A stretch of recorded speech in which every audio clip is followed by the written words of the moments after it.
Hey guys, what is up? Chris here with the Cohesive Friendship Unit. Just me today. Guys, Oculus Connect 6 keynote happened. We actually just put out a summary video of that if you want to check out all the other stuff. But with Oculus Connect 6 came a really cool kind of killer app feature for the Oculus Quest called Oculus Link. And my thesis is the Oculus Rift S dead? Is it irrelevant? And kind of explore what all of this could possibly mean. But before I get into all this, guys, thank you so much for helping us hit 1,000 subscribers. We are so happy with all the support we're getting on the channel. And to celebrate that, there will be a Steam code in the description of this video. First come, first serve. Guys, here's the deal. Mark Zuckerberg gets up. I also have a video on, like, should you buy an Oculus Quest versus an Oculus Rift S, because they were the same price and you were kind of getting trade-offs. Like, you spend $400 on the Oculus Rift S and you have that tethered experience but PC VR. You buy the Oculus Quest, you have unlimited portability but pared down experiences, and both for the same price. So Mark Zuckerberg gets up here and he basically says, hey guys, Oculus Link is coming in a month. And what Oculus Link is going to do is going to let you use that USB-C port on your Oculus Quest, and that's going to give you PC VR.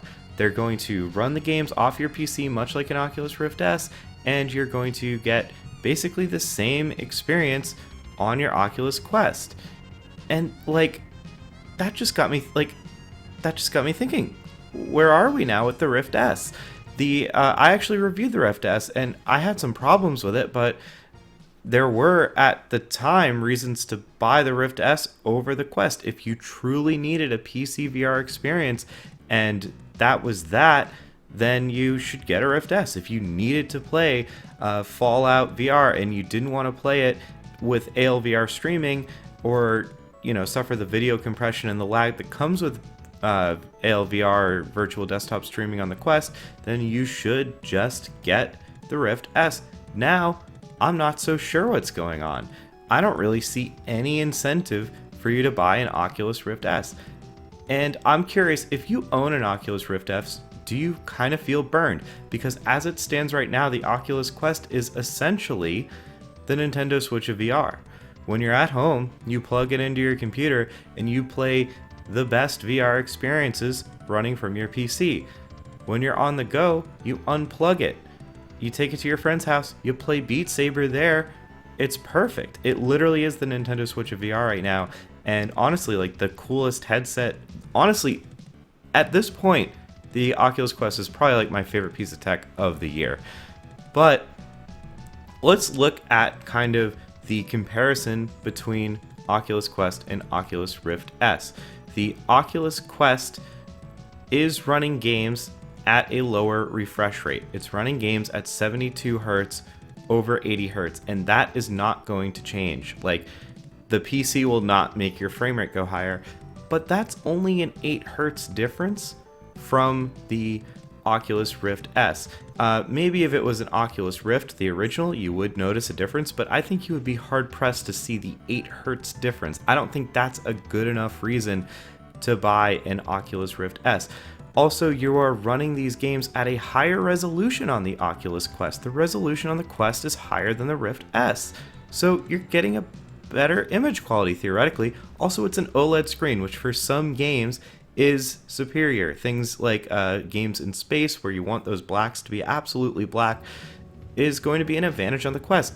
Honestly, guys, it seems like, with the exception of that 8 Hz resolution difference, the Oculus Quest is a better PC VR experience than the Oculus Rift S. Once this Oculus Link comes, assuming it has the same amount of latency, which I would expect it to because it's USB-C. This is insane. They use the same controllers, the same Oculus Touch controllers. I guess the only difference, in addition to what we've talked about that I can think of, is the Oculus Rift S has that extra 5th camera, which I think is not very relevant personally. And the Oculus Rift S is much, much, much more comfortable than the Oculus Quest. I actually, in my review of the Rift S, I pretty much said it's the most comfortable headset I've ever used. But I think the Quest is it, guys. And please, in the comments, let me know if I'm wrong. I cannot think of a reason to buy an Oculus Rift S anymore, and I don't really know what Oculus was doing by launching the Oculus Rift S if they knew that the Quest was going to get this capability relatively shortly after launch. That just kind of seems like a mistake, and I wonder if people who own a Rift S feel burned. If you do, please let me know down in the comments. I think I would be pretty pissed personally. I mean, yeah, I bought both, but I have the Quest now, and now I know I really don't need the Rift S anymore. There's no need for it. But if I had only bought the Oculus Rift S, I would probably be quite upset. And yeah, guys, I'm really just curious. What do you guys? How do you feel about this, Rift S owners? How do you feel, Quest owners? Quest owners probably ecstatic. This is awesome, especially if you're in that kind of niche situation where you already have the PC to run it. It's basically a forward compatible headset now. You buy it now, even if you don't have your sick gaming PC, and then maybe a few years down the line you get a PC that's VR capable. You're off to the races. Guys, let me know what you think down below. That's all for me. I will catch you next time.